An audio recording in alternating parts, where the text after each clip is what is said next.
السلام علیکم ورحمۃ اللہ وبرکاتہ۔ آج ہم شروع کر رہے ہیں تختی نمبر 16 تشدید بعد حروف مدہ۔ ٹھیک ہے، حروف مدہ کے بعد تشدید کی مشق اس تختی کے اندر ہم کریں گے۔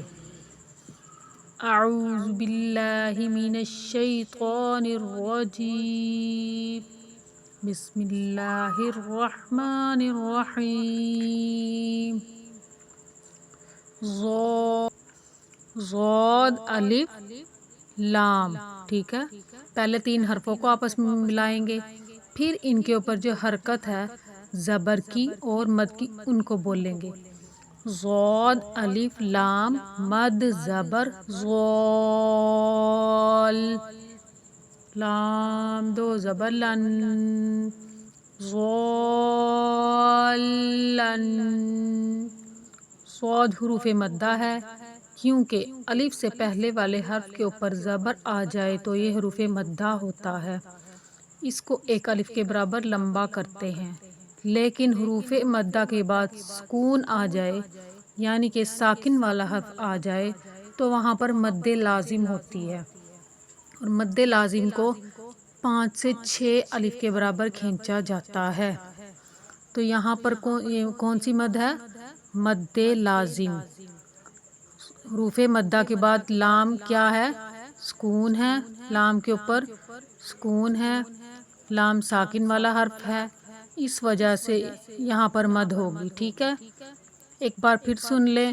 ضاد کے اوپر جو مد ہے اس کے آنے کا جو سبب ہے وہ یہ ہے کہ لام ساکن آ رہا ہے، اس کے بعد سکون آ جائے حروف مدہ کے بعد تو وہاں پر مد لازم ہوتی ہے، اور اس کو 6 الف کے برابر لمبا کیا جاتا ہے۔ لام کے اوپر حرکت تنوین ہے، یہاں پر ہم غنہ کریں گے 1 الف کے برابر رک کر۔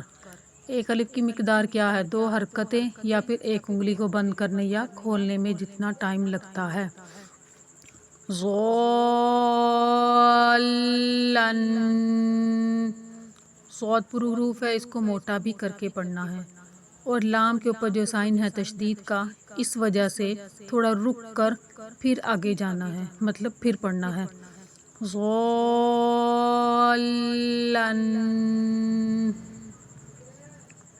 دال الف با مد زبر داب۔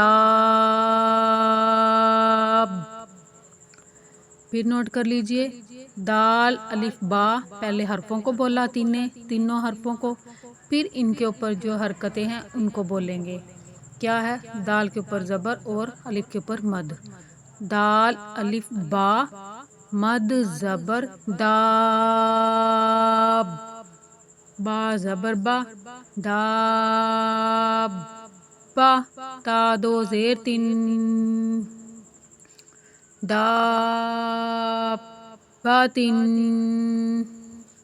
ادھر بھی دال حروف مدہ ہے، اس کے بعد با ساکن ہے، اور دال کے اوپر جو الف کے اوپر جو مد آئی ہے اس کا سبب کیا ہے؟ با ساکن۔ ٹھیک ہے، اس کا جو وجہ ہے وہ ساکن حرف ہے، اور حروف مدہ کے بعد سکون آ جائے تو یہ مد لازم ہوتی ہے۔ مد لازم کو 6 الف کے برابر کھینچیں گے۔ دابتن، با کے اوپر چونکہ تشدید کا سائن ہے تو اس کے اوپر رک کر سختی سے پڑھیں گے۔ ٹھیک ہے، دابتن،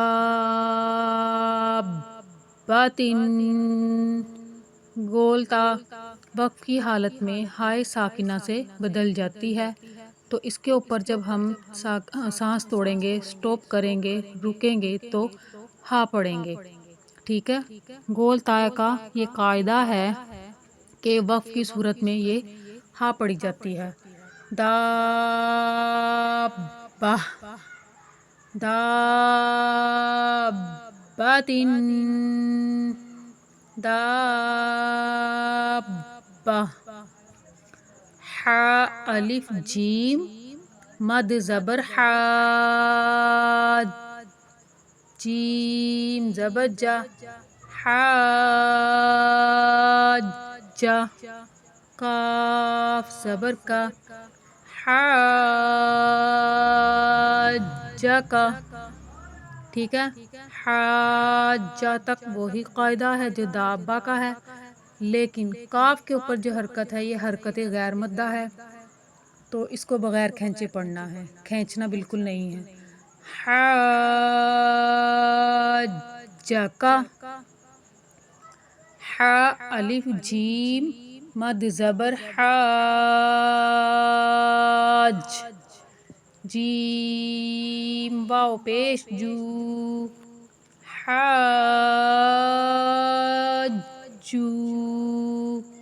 کاف زبر کا، حاجو کا۔ اس لفظ کے اندر دو حروف مدہ اکٹھے ہو رہے ہیں۔ ہا حروف مدہ ہے، الف سے پہلے زبر آ جائے، اور جیم بھی حروف مدہ ہے، واو ساکن سے پہلے والے حرف کے اوپر پیش آ جائے تو یہ بھی مدہ ہے۔ تو ہا کو تو کھینچنا ہے مد کی وجہ سے 5 سے 6 الف کے برابر، لیکن جیم کو کھینچنا ہے 1 الف کے برابر۔ حاجو، کاف کے اوپر حرکت غیر مدہ ہے، اس کو بھی بغیر کھینچے ہی پڑھیں گے۔ حاجو کا، ایک بار رواں پڑھ لیتے ہیں۔ ضالن،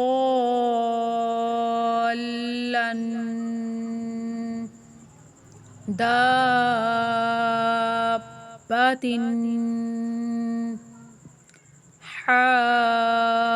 حاجک، حاجوک۔ چینل کو سبسکرائب کریں، ویڈیو اچھی لگتی ہے تو لائک کریں، کمنٹ بھی ایک اچھا سا کر دیں تاکہ میرا حوصلہ بڑھے اور مزید اچھی اچھی ویڈیو بنانے کا اور دل کرے اور شوق پیدا ہو۔ امید ہے آپ کو میری ویڈیو سے کچھ نہ کچھ ضرور فائدہ ہوگا انشاءاللہ۔ السلام علیکم ورحمۃ اللہ وبرکاتہ۔